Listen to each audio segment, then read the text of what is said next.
Alors, bonjour mes chers amis et bienvenue dans cette nouvelle vidéo. Aujourd'hui, nous allons traiter un sujet très intéressant sur les Olympiades de mathématiques.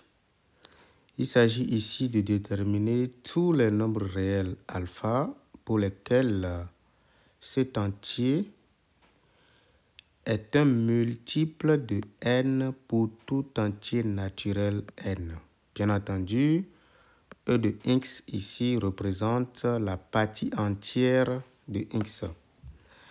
Donc, avant même de bien commencer à traiter le sujet, il faut d'abord comprendre correctement, d'accord, le sujet. Donc, si on pose par exemple Sn égale à la partie entière de alpha plus partie entière de 2 alpha plus plus partie entière de n alpha. Il s'agit ici de déterminer tous les alphas pour lesquels Sn est un multiple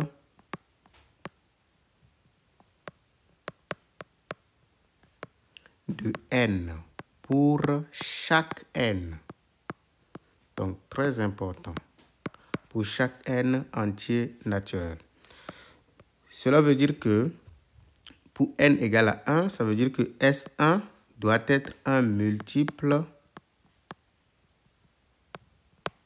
de 1. D'accord? S2, un multiple de 2. Ainsi de suite. Vous voyez? Jusqu'à Sn, d'accord? Peu importe le n, en fait. Quel que soit le n qu'on choisit. Par exemple, S100, S2000 doit être un multiple de 2000. D'accord? C'est ce que ça veut dire. Ok, maintenant, après cela, il faut comprendre ce qu'on entend par la partie entière. La partie entière. Donc, un rappel très simple. Nous avons par exemple P, un entier.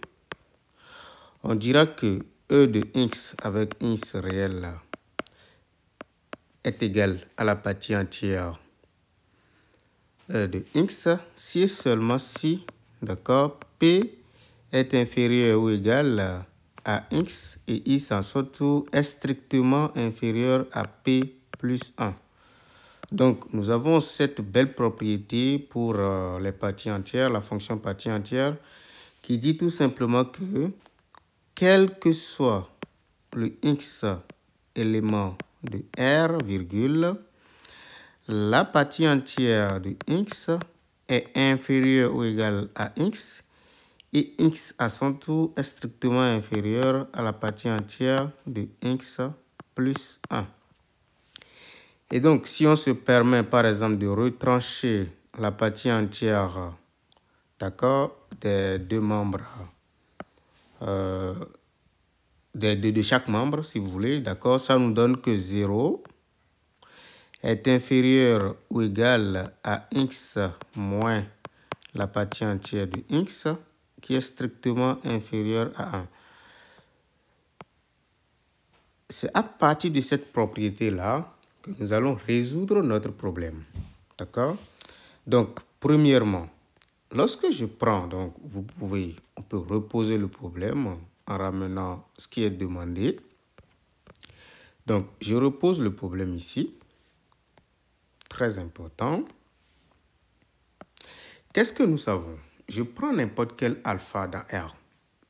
Je sais que cet alpha-là, on peut dire que ça fait alpha moins la partie entière de alpha plus la partie entière de alpha. En réalité, nous avons simplement retranché quelque chose que nous avons rajouté. Donc, on n'a pas modifié le alpha de départ.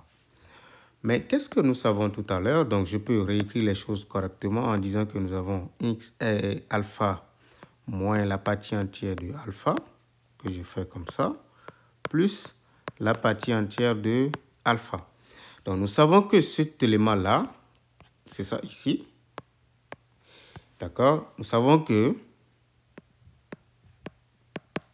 alpha moins partie entière de alpha, nous savons que c'est compris entre 0 et 1. Donc, nous allons faire la discussion en fonction des différentes valeurs prises, d'accord, par alpha moins partie entière de alpha. Donc, c'est ça notre discussion. Nous voulons travailler en fonction de cela. Donc, le tout premier cas que nous allons examiner, c'est le cas où alpha moins partie entière de alpha vaut 0. Ceci. Puis après, notre deuxième cas va être le cas où alpha moins partie entière de alpha est entre 0 et 1. Donc, nous allons traiter en quelque sorte ces deux cas-là. D'accord? Si nous arrivons à trouver des valeurs ici, c'est bien. Si nous arrivons à trouver également des valeurs au niveau du deuxième cas, également c'est bien. D'accord? Mais voilà le problème qui est posé. Et donc, on va essayer de voir ce qui va se passer. Sans plus tarder, attaquons le tout premier cas. Ok, le premier cas. Nous avons alpha moins partie entière de alpha qui vaut 0. Qu'est-ce que ça veut dire? Donc, alpha moins partie entière de alpha égale à 0 équivaut à partie entière de alpha égale alpha. Et comme vous le savez très bien, la partie entière d'alpha est égale à alpha si seulement si alpha appartient à z. Donc, si seulement si alpha appartient à z. Et donc, qu'est-ce que nous avons désormais? Dorénavant, nous avons que partie entière de alpha plus partie entière de 2 alpha plus plus la partie entière de n alpha, ça va être quoi? Puisque dans ce cas-là, alpha est un entier, d'accord? Donc, nous avons un entier ici, nous avons un entier, ainsi de suite. Nous devons avoir tout simplement ici alpha plus 2 alpha plus 3 alpha plus plus n alpha. Pourquoi? Parce que pour chaque cas, si vous voulez, d'accord, le cas multiplié par alpha est un entier. Comme c'est un entier, la partie entière donne la même chose. Donc ici, nous avons la partie entière d'alpha qui donne alpha. La partie entière de 2 alpha donne 2 alpha. Pourquoi? Parce que 2 alpha est un entier. Vous voyez? Même chose ici, nous avons partie entière de 3 alpha. Ici, nous avons 3 alpha parce que 3 alpha est un entier. Donc, si nous avons un entier, la partie entière de cet entier-là ne change pas. Ça donne l'entier lui-même. Et donc, jusqu'ici, nous avons n alpha qui est un entier. Par conséquent, sa partie entière ne change pas. On continue. Ici, maintenant, on peut factoriser par alpha, c'est-à-dire mettre en évidence alpha. Donc, si nous mettons en évidence le alpha, qu'est-ce que nous obtenons? Nous obtenons 1 plus 2 plus 3 plus plus n. D'accord? Et donc, ça, nous connaissons très bien cette somme-là. C'est une somme usuelle. Mais si nous ne voulons pas, si nous ne connaissons pas cela, d'accord, parce que nous sommes par exemple au baccalauréat, ainsi de suite, nous pouvons tout simplement regarder un, par exemple, égal à n et voir que un plus 1, c'est égal à n plus 1. Donc, le un plus 1 moins un, ça nous donne n plus 1 moins n, ce qui nous donne 1. Ça veut dire que le un plus 1 moins un est égal à r, qui est une constante. D'accord? Donc, cela signifie tout simplement que cette suite-là que nous nous sommes donnée au tout début, c'est une suite arithmétique. Donc, la suite un que je viens de poser là est une suite arithmétique. D'accord? Ceci montre que ce que nous voyons ici, c'est-à-dire 1 plus 2 plus 3 plus plus n, n'est rien d'autre que U1 plus U2 plus plus UN. Donc, nous avons la somme des n premiers termes de la suite UN. Or, la suite est arithmétique. Ceci nous donne le nombre total de termes qui vaut n multiplié par le U1 plus UN divisé par 2. Donc, ça, c'est une formule que vous connaissez. Lorsque vous avez une suite qui est arithmétique, vous pouvez calculer la somme des n premiers termes de cette suite-là. Et donc, le U1, comme vous le savez très bien, il suffit de remplacer le n par 1 ici, qui donne 1. Le UN, c'est le dernier terme de votre somme, d'accord? Et donc, ceci, on obtient tout simplement que ça fait n multiplié par 1 plus n sur 2. Donc, on va garder cette formule-là. Chaque fois que nous l'avons, nous saurons comment l'appliquer. Et donc, nous obtenons n facteur de n plus 1 divisé par 2. D'accord? Ça, c'est cette somme-là. Et donc, ce que nous sommes en train de manipuler, c'est-à-dire la partie entière de alpha plus la partie entière de 2 alpha plus plus la partie entière de n alpha n'est rien d'autre que alpha facteur de, donc il faut bien suivre ce qui va se passer ici, facteur de ce qu'on vient de trouver ici. Donc ça va faire n facteur de n plus 1 divisé par 2. Qu'est-ce que nous voulons ici? Nous voulons que tout ceci, d'accord, soit un multiple de n pour chaque n. Donc, il faut faire très attention. On voudrait que ceci soit un multiple de n pour chaque n. Sans doute, lorsque le n plus 1, par exemple, est un nombre, disons, ce que je veux dire ici, il faut un peu faire attention ici parce que ça va dépendre de la valeur prise par alpha. Ceci, je peux l'écrire sous cette forme. Ça fait alpha divisé par 2 multiplié par n facteur de n plus 1 sur 2. Donc, on voit clairement que si le alpha, d'accord, disons, est un multiple de 2, on voit que ceci va être un entier. Et donc, tout ceci va être tout le temps, d'accord, un multiple de n. Parce qu'on veut que ceci soit un multiple de n tout le temps. Peu importe la valeur de n. Donc, c'est ça, il faut faire beaucoup attention. Donc, ceci est vrai pour tout n si et seulement si le alpha est un multiple, d'accord, disons, de 2. Sinon, si par exemple alpha n'est pas un multiple de 2, il faudrait que ce 2-là, parce que celui-là ne sera pas forcément, n'est pas, d'accord, un entier. Et donc, pour que tout ceci devienne un entier, il faut que soit le n soit un multiple de 2 ou que le n plus 2 soit un multiple de 2. Mais en fonction de chaque cas, vous allez voir qu'en réalité, on peut prendre des valeurs de n pour lesquelles ça ne marche pas. Donc, ceci signifie que alpha est un nombre forcément pair. Parce qu'on veut que ceci soit un multiple de n pour toute valeur de n. Donc, c'est ça la vraie question. Donc, il faut faire vraiment attention à ce niveau-là. Donc, il faut que alpha soit nécessairement pair. Et même ceci, c'est le si et seulement si. D'accord? Pour ce cas-là. Donc, on voit clairement que dans le premier cas, ce que nous avons trouvé, c'est que tout nombre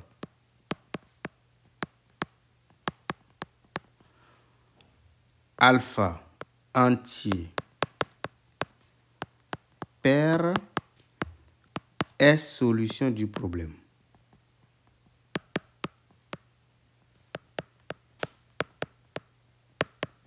Solution du problème, d'accord? Si c'est impair, c'est pas possible. On vient de le voir, d'accord, tout de suite. Et donc, on va maintenant regarder le cas où, disons, nous avons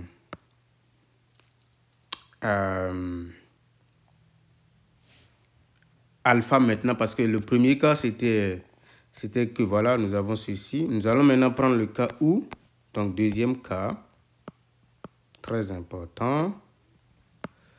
Ça va être le cas où alpha moins la partie entière de alpha est différent de 0. Donc, revenons à ce que nous avons fait comme remarque. C'est alpha moins la partie entière de alpha plus la partie entière de alpha. Il ne faut pas l'oublier. Très important. Donc, on va essayer d'analyser cette écriture-là pour voir ce que ça nous sort comme information capitale. Sans trimballer ceci chaque fois, je vais l'appeler D. D'accord? Ou si vous voulez, oui, je vais l'appeler D ou P par exemple. D'accord? Pour pouvoir le trimballer chaque fois. Donc, ça veut dire quoi que alpha devient partie entière de alpha plus P. Mais cette fois-ci, dans ce cas précis, le P est strictement inférieur à 1, strictement, d'accord, supérieur à 0. Parce que il ne peut plus être égal à 0, nous sommes dans ce cas-là. Et on l'avait déjà démontré qu'il est strictement inférieur à 1 ici. D'accord? Donc, nous sommes maintenant dans le cas où il est compris entre 0 et 1. Donc, qu'est-ce que nous allons faire maintenant? Nous allons travailler maintenant en fonction de ceci. Regardons un peu ce qui va se passer. Et on se concentre au maximum. OK. Donc, prenons le problème. Le problème, c'est partie entière de alpha plus partie entière de 2 alpha plus plus la partie entière de n multiplié par alpha. Ça, c'est quoi? On peut l'écrire sous forme en utilisant le symbole de sommation. Ça fait somme. On peut dire que k allant de 1 à n de la partie entière de k multiplié par alpha. D'accord? C'est la même chose. D'accord? C'est la même écriture. Et donc, à partir de cet instant-là, nous allons essayer de regarder, puisque nous connaissons déjà le alpha. Parce que ça, c'est la valeur de alpha. Mais c'est quoi k alpha? K multiplié par alpha, ça donne exactement quoi? Ça fait k multiplié par la partie entière de alpha plus k multiplié par p. Faites attention, hein? P, c'est un réel qui est entre 0 et puis 1. Donc, on se concentre. Quand je regarde très bien cette écriture-là, je peux analyser un peu ce qui se passe et écrire la chose suivante. Nous savons que pour tout réel, d'accord, ceci étant un nombre réel, il est entre, disons, sa partie entière est strictement inférieur à sa partie entière plus 1. Ça, je l'ai rappelé tout à l'heure même. Ça, c'est la définition même de la partie entière. Peu importe le... comment on appelle ça? Le nombre réel que vous vous donnez, vous avez forcément ça. Peu importe le nombre réel. D'accord? Donc, ici, on prend juste le x égale à k multiplié par p. Donc, quand je l'applique, qu'est-ce que j'obtiens ici concrètement? J'obtiens ça. Et donc, je peux maintenant ajouter membre à membre. Si on ajoute membre à membre, on obtient k multiplié par la partie entière de alpha plus la partie entière de kp va être inférieur ou égal à k multiplié par la partie entière de alpha plus kp va être strictement inférieur à k multiplié par la partie entière de alpha plus partie entière de kp plus 1. Donc, ceci, je le fais pour tout k de 1 à n. Donc, quel que soit k éléments de 1 à n. D'accord? Donc, si on le fait, regardons très bien ce qui se passe ici. Il y a quelque chose qui se passe. Vous voyez ce nombre-là? C'est juste le suivant qui est ici. C'est lui qui se répète exactement ici, sans changement. D'accord? Donc, ceci entraîne tout simplement que la partie entière de k multiplié par partie entière d'alpha plus kp, en réalité, ceci c'est exactement égal, d'accord, à k multiplié par la partie entière de alpha plus partie entière de kp, tout simplement. D'accord? Parce que ceci va jouer le rôle de, disons, n dans cette définition-là. Parce que j'avais rappelé une définition tout à l'heure. D'accord? C'est exactement ça, vous voyez? Si la partie entière de x est égale à p, nécessairement vous avez p qui est inférieur ou égal à x, strictement inférieur à p plus 1. Très important. C'est la même chose que je viens de faire ici. Parce que vous avez ce nombre-là qui se répète ici avec le plus 1. Donc, ça veut dire que la partie entière de tout ça, ce n'est rien d'autre que ça. Donc, on est tous d'accord. Et puisqu'on est d'accord, on va maintenant essayer de voir maintenant on connaît déjà cette partie parce que la partie entière de K alpha, ce n'est rien d'autre que la partie entière de tout ça, mais on le connaît désormais. Donc, ça veut dire quoi? Que la somme K allant de 1 à N de la partie entière de K alpha, qui n'est rien d'autre que la somme K allant de 1 à N, de la partie entière de tout ce morceau-là, parce que K alpha, c'est quoi? K alpha, c'est exactement ça. Donc, K multiplié par la partie entière de alpha plus le Kp. Donc, on vient de constater que cette partie, la partie entière de tout ça, ce n'est rien d'autre que, donc ça fait somme K allant de 1 à N de ça. Donc, K multiplié par partie entière de alpha plus partie entière de Kp. Donc, je vais essayer maintenant de calculer tout ça qui me donne la somme des belles propriétés du symbole. Ça me donne K multiplié par la partie entière de alpha plus somme K allant de 1 à N de la partie entière de Kp. On se concentre au maximum. Ceci que nous voyons tous ici ne dépend pas de K. On peut juste le sortir. Ce qui nous donne partie entière de alpha multiplié par la somme K allant de 1 à N de K, plus maintenant somme K allant de 1 à N de la partie entière de Kp. Allons-y. Mais ça, je viens de calculer ça. C'est rien d'autre que 1 plus 2 plus 3 plus 4 plus 5, ainsi de suite. Donc ça, on connaît sa valeur. C'est exactement n facteur de n plus 1 sur 2 multiplié par la partie entière d'alpha, plus maintenant somme K allant de 1 à N de la partie entière de Kp. À cause du premier cas, ce que nous avons fait dans le premier cas, nous savons que ceci va être un multiple de N, d'accord? Je n'ai pas dit que forcément il est un multiple de N, mais on sait qu'il va être un multiple de N si la partie entière de alpha est un multiple de 2. Donc ça nous permet de distinguer les cas, d'accord? Donc si je veux distinguer les cas, je fais un premier sous-cas, d'accord? C'est-à-dire le cas où la partie entière d'alpha est un nombre pair, c'est-à-dire 2 fois. Qu'est-ce qu'on peut prendre ici comme, disons, n'importe quelle variable? On pouvait choisir n'importe quelle variable, par exemple. Je peux prendre juste D, d'accord, avec D juste un entier.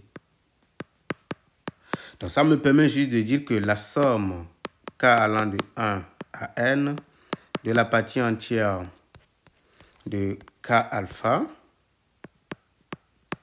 ce n'est rien d'autre que, donc, puisque ceci est désormais 2 fois D, ça me donne alors D, N fois N plus 1. Donc, c'est trivial. OK. Plus somme K allant de 1 à N de la partie entière de Kp. Mais nous le savons tous, ceci c'est un multiple de N. D'accord? Donc, on va dire que cette somme-là, K allant de 1 à N, est un multiple, parce que ça doit être un multiple de N pour n'importe quel N. Or, nous savons que pour n'importe quel N, ceci est naturellement un multiple de N. Ça veut dire quoi? Que tout ceci va être un multiple de N pour n'importe quel N, si et seulement si ceci l'est. Vous comprenez? Donc, ceci est déjà un multiple de N par hypothèse, parce que nous cherchons toutes les valeurs de alpha pour que ceci soit un multiple de N. Mais on sait que ceci est déjà un multiple de N. Par conséquent, ceci est multiple de N, bien entendu, pour tout N, d'accord? Si et seulement si la somme K allant de 1 à N de la partie entière de Kp est un multiple de N, quel que soit N, est un multiple de N, quel que soit N. Très important. Et donc, il faut qu'on se concentre ici parce que j'ai juste envie d'utiliser comment on appelle-t-on, les symboles de congruence, par exemple. En réalité, qu'est-ce que je suis en train de dire par ici? Je suis en train juste de dire que nous avons cette somme-là, c'est-à-dire la partie entière de P, parce que K va prendre la valeur 1, plus la partie entière disons, 2P plus, plus la partie entière de, disons, NP qui va être congrue à 0 modulo N, quel que soit N. Donc, rigoureusement, ça veut dire quoi? Ça veut dire premièrement que la partie entière de P va être congrue à 0 modulo 1, c'est-à-dire pour N est égal à 1. Pour N égale à 1, on va regarder cette sommation. Pour N égale à 1, cette sommation, ce n'est rien d'autre que ça, va être congrue à 0 modulo N. N, c'est 1. Pour N égale à 2, nous obtenons partie entière de P plus partie entière de 2P qui va être congrue à 0 modulo 2. On se concentre au maximum. Pour N égale à 3, pour bien comprendre ce qui se passe, plus la partie entière de 2P plus la partie entière de 3P va être congrue à 0 modulo 3. D'accord? Et puis, on le fait pour tout N. On va avoir cette somme-là qu'on vient d'avoir, qui n'est rien d'autre que la partie entière de P plus la partie entière de NP qui va être congrue à 0 modulo N. En fait, c'est ce que nous voulons faire. Mais concentrons-nous. Prenons par exemple ceci.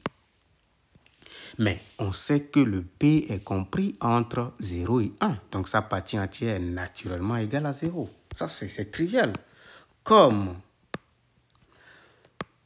0 est strictement inférieur à P, strictement inférieur à 1, naturellement, la partie entière de P vaut 0.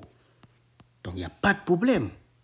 D'accord? Puisque ça vaut 0, si on vient ici, qu'est-ce qu'on obtient? On obtient que, puisque lui, il est déjà égal à 0, tout ce qui nous reste, c'est maintenant avoir partie entière de 2P qui va être congrue à 0 modulo 2. Concentrons-nous ici au maximum. Qu'est-ce que nous savons de P? Nous savons que P est compris entre 0 et 1. Donc, quand on multiplie par 2, on obtient 0 qui est strictement inférieur à 2P, qui est strictement inférieur à 2. Mais si vous avez un nombre, d'accord, tel que ce nombre est compris entre 0 et 2, strictement, hein, faites beaucoup attention, strictement, nécessairement, sa partie entière prend les valeurs suivantes, soit c'est 0, soit c'est 1. Ça ne peut jamais atteindre 2. Ce n'est pas possible. Parce qu'il est strictement inférieur à 2, il ne peut jamais être égal à 2, sa partie entière. Je parle de sa partie entière. Donc, si vous avez un nombre qui est compris strictement entre 0 et 2, nécessairement, la partie entière de ce nombre, soit c'est 0, soit c'est 1. Maintenant, on va regarder ce qui se passe. Or, nous savons que la partie entière de 2P doit être congrue à 0 modulo 2. Donc, en réalité, doit être un multiple de 2. C'est ce que ça signifie. Mais le seul nombre ici qui est multiple de 2, c'est 0. Ce qui entraîne tout simplement que la partie entière de 2P, en réalité, c'est 0. On peut démontrer, on peut conjecturer, parce que c'est la même chose. En suivant juste ce que je viens de faire, je fais la même chose ici. Je le fais pour 3P. Vous voyez, je vais constater que la partie entière de 3P aussi est 0. Et puis, je démontre, je vais conjecturer d'abord que quel que soit le n, d'accord, supérieur bien entendu ou égal à 1, d'accord, on peut démontrer que la partie entière de NP est nécessairement 0. D'accord? Si il vérifie, parce qu'on veut qu'il soit un multiple, on veut que cette somme-là soit un multiple de 0, quel que soit n. Si cette condition est vérifiée, nécessairement, la partie entière de NP est égale à 0. On peut faire un raisonnement par récurrence. On a déjà fait le premier cas, on a même fait 2.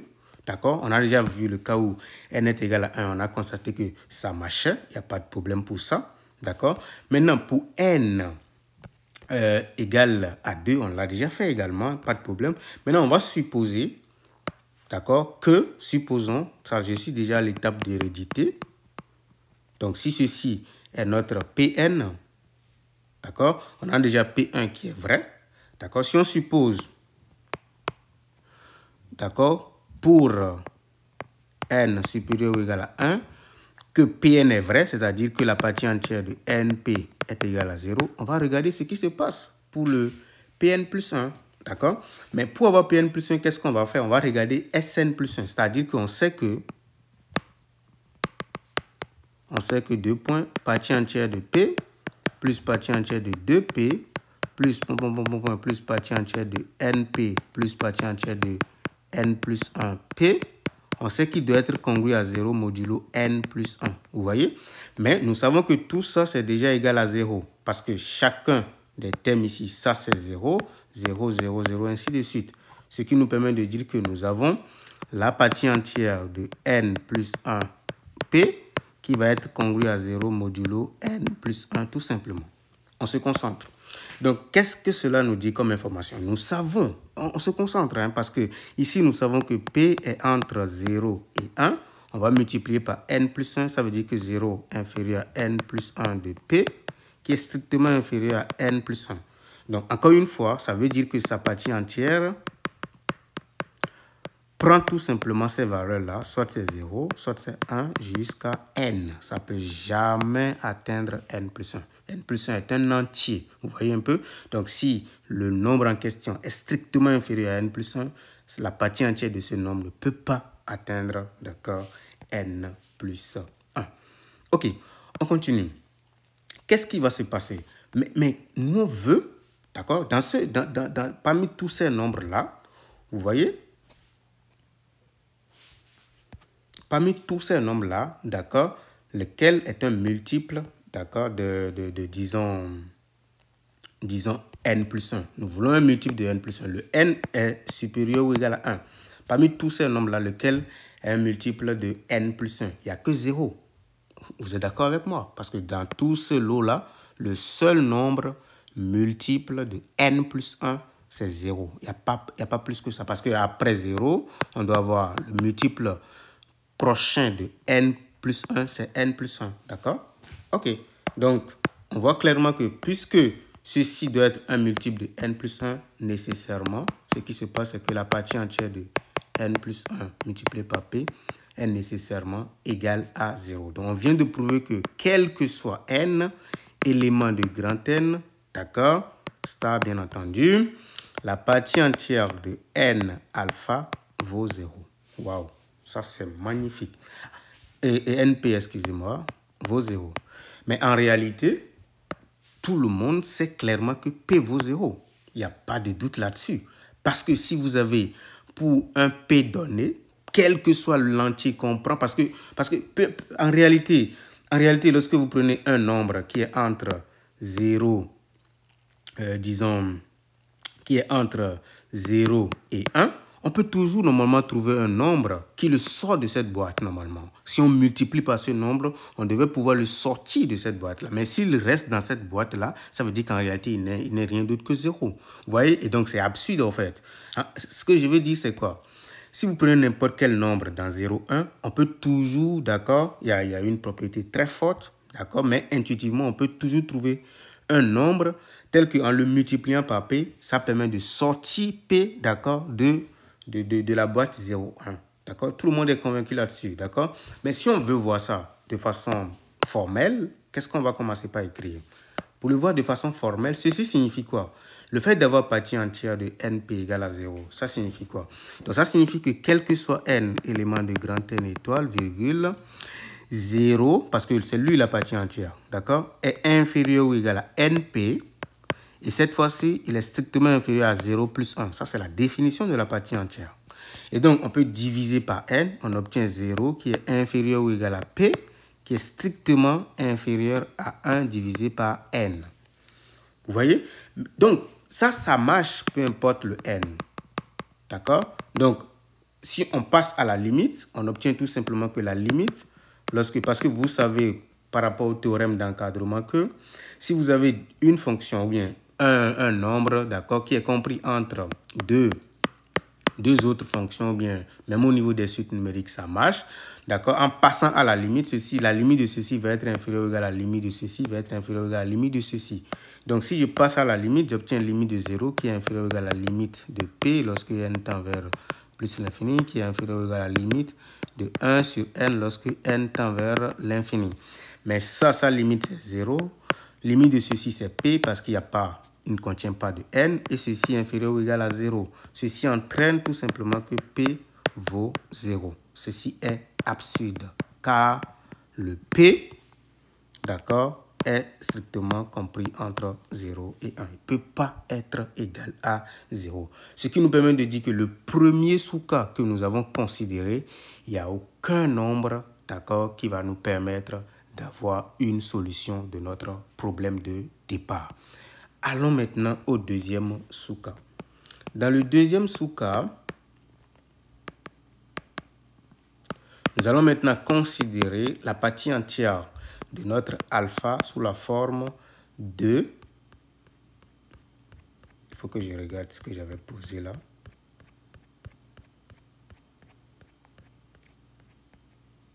D plus 1 maintenant, d'accord? On va rester dans le cas où cette partie entière-là est égale à 2D plus 1, c'est-à-dire ce qui est ici. D'accord? On va juste remplacer le E de alpha par 2D plus 1. Parce qu'on a déjà fait le cas pair. On va regarder maintenant le cas impair. Ok, on continue. Yeah. Donc 2D plus 1 maintenant. Donc, si on passe maintenant à ce cas-là, on va simplement dire que la somme des E de alpha K, K allant de 1 à N, ça nous donne alors, parce que n'oublions pas, on a déjà tout fait en fait. Donc, on va juste remplacer les choses. Tout est déjà fait. Donc, on va remplacer ceci par 2D plus 1. Si on le remplace par 2D plus 1, on obtient N facteur de N plus 1 sur 2, facteur de 2D plus 1, plus maintenant la somme K allant de 1 à, disons, N, d'accord, de la partie entière de, disons, je pense PK, d'accord. Et donc ici, je vais essayer de développer un tout petit peu. Ça nous donne, disons, DN fois N plus 1, plus maintenant N facteur de N plus 1 sur 2, d'accord, plus maintenant cette somme-là, disons ceci, voilà, et puis nous avons ça. Donc ceci, encore une fois, est déjà un multiple de N, peu importe la valeur de N. Donc pour avoir le résultat, il faut que tout ceci soit un multiple de N. Donc nous allons dire simplement que la somme K allant de 1 à N de ceci est congrue à 0 modulo N, si et seulement si, parce qu'on le veut pour n'importe quel N, si et seulement si N facteur de N plus 1 sur 2, plus la somme K allant de 1 à N de la partie entière de Kp va être congrue à 0 modulo N. Donc ça veut dire quoi? Ça va marcher lorsqu'on va prendre N égale à 1, N égale à 2, ainsi de suite. Vous voyez un peu? Et donc, qu'est-ce qui va se passer ici concrètement? Ce qui va se passer, c'est que on va avoir, disons, pour N égale à 1, d'accord, nous allons obtenir exactement, disons, 1 fois 2 sur 2, ce qui va donner 1, plus N égale à 1, on obtient exactement la partie entière de P, qui doit être congrue à 0 modulo 1. N égale à 2, nous devons avoir, je remplace par 2, ça nous donne 3 plus partie entière de P, vous voyez, plus partie entière de 2P, doit être congrue à 0 modulo 2, ainsi de suite, et nous devons obtenir N facteur de N plus 1 sur 2, plus cette sommation-là, c'est-à-dire la partie entière de P plus la partie entière de 2P plus la partie entière de, disons, NP doit être congrue à 0 modulo N. Regardons ce qui se passe dans le premier cas. Nous savons que le P en réalité, disons que la partie entière de P est naturellement 0. Donc, il n'y a pas de problème pour ceci. Nous savons que la partie entière de P est 0. Pas de souci parce que P, il est entre 0 et 1. Comme P, il est entre 0 et 1, sa partie entière est naturellement 0. Pas de souci pour ça. Maintenant, si on le remplace ici, qu'est-ce qu'on obtient? On obtient alors 3 plus partie entière de... Donc, on obtient 3 plus partie entière de 2P qui doit être congrue à 0 modulo 2. Mais ça nous donne... Puisque ça, c'est 3 égale à 2 plus 1. Ça veut dire que ça fait 1 plus partie entière de 2p qui doit être congru à 0 modulo 2, car 3 est congru à 1 modulo 2. Et donc, on obtient que la partie entière de 2p est congrue à moins 1 modulo 2. Qu'est-ce que ça nous donne comme information capitale? On sait que moins 1 est naturellement congru à 1 modulo 2. Donc, on obtient que partie entière de 2p est congrue à 1 modulo 2. Concentrons-nous au maximum parce qu'on va faire de belles choses par ici. Mais qu'est-ce que nous savons de la partie entière de 2p? On sait que p est entre 0 et 1. Donc, 2p est entre 0 et 2. Ceci voudra dire que la partie entière de 2p prend simplement ces deux valeurs-là. Soit c'est 0, soit c'est 1. D'accord? Nous savons que 0 n'est pas congru à 1 modulo 2. Ce n'est que 1. Ce qui entraîne que la partie entière de 2p, en réalité, ce n'est rien d'autre que 1. Mais 1, c'est quoi pour nous? C'est en réalité 2 moins 1. Et c'est le 2 qui est ici. Et on peut remarquer la même formule pour la partie entière de p qu'on a déjà démontré, qui nous donne 0, qui n'est rien d'autre que 1 moins 1. Donc, on peut conjecturer encore une fois en démontrant que quel que soit le n supérieur ou égal à 1, la partie entière, d'accord, de, disons, n multiplié par p, ce n'est rien d'autre que n moins 1. Vous voyez? Et donc, à partir de cet instant-là, on peut essayer de voir, on va essayer de démontrer cela tout à l'heure même, d'accord? Ça ne va pas être difficile. On sait que le cas n égale à 1, c'est déjà démontré, pas de souci. Le cas n égale à 2 aussi, je l'ai déjà fait. Donc, si on suppose, je vais passer en même temps à l'hérédité. Si on suppose que pour n fixé, d'accord, on a ceci, on a partie entière de ceci qui est égal à n moins 1. On va voir ce qui va se passer pour le n plus 1. Mais, concentrons-nous au maximum. Qu'est-ce que nous devons avoir ici? Donc, dans le cas pour aller à n plus 1, on doit considérer ceci. D'accord? Donc, on va essayer de voir ce que ça donne normalement. On sait que n plus 1 facteur de n plus 2, le tout sur 2, plus la partie entière de p, plus la partie entière de n plus 1 de p. On sait que ça doit être congru à 0 modulo n plus 1. D'accord? Mais on sait que la partie entière de tout ce que nous voyons ici jusqu'à n, c'est-à-dire que nous avons n plus 1 facteur de n plus 2 sur 2, plus ça fait 0, plus 1, plus 2, plus... Parce que nous devons nous arrêter jusqu'à n ici, d'accord? Ce qui donne n moins 1. Plus maintenant la partie entière de n plus 1 fois p. Tout ceci doit être congru à 0 modulo n plus 1. D'accord? Ne l'oublions pas. Mais cette somme-là, comme je l'ai fait avec les suites arithmétiques, d'accord? Ça fait, disons, le nombre total de termes, ce qui donne n moins 1. Facteur de le premier terme qui donne 1, plus le dernier terme qui donne n moins 1. Tout ceci sur 2. D'accord? Et ici, nous avons n plus 1, facteur de n plus 2 sur 2. On fait la somme, plus la partie entière de n plus 1 fois p doit être congru à 0 modulo n plus 1. D'accord? Et donc, si je fais cette somme-là, j'obtiens n plus 1, facteur de n plus 2 sur 2, plus ceci, ça fait n facteur de n moins 1 sur 2, plus la partie entière de n plus 1 fois p doit être congru à 0 modulo n plus 1. Vous voyez? Et donc, si je calcule cette somme-là, d'accord, je peux simplement remarquer que tout ça, d'accord, on va se concentrer au maximum. On peut voir que tout ça, ce n'est rien d'autre que, disons, on peut développer si on le souhaite, d'accord, mais ça fait n carré,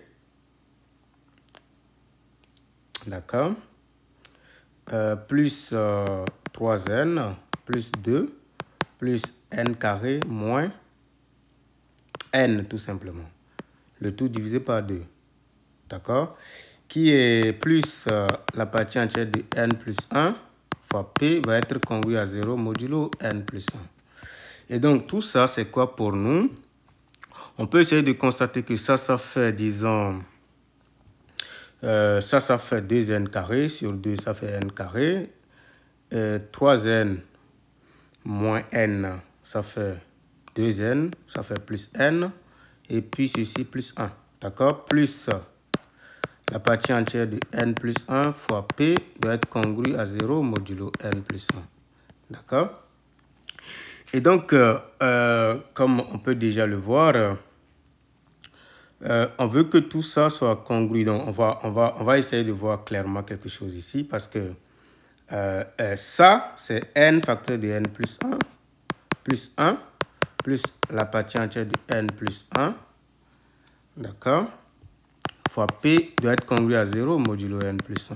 Donc, comme ceci est déjà congru à 0 modulo n plus 1, on va simplement obtenir que la partie entière de n plus 1 fois p est congrue à moins 1 modulo n plus 1. Or, nous savons que moins 1 est naturellement congru à n modulo n plus 1. Parce que moins 1 moins n, d'accord? Et donc, on va déduire que la partie entière de n plus 1 fois p est naturellement congrue à n modulo n plus 1.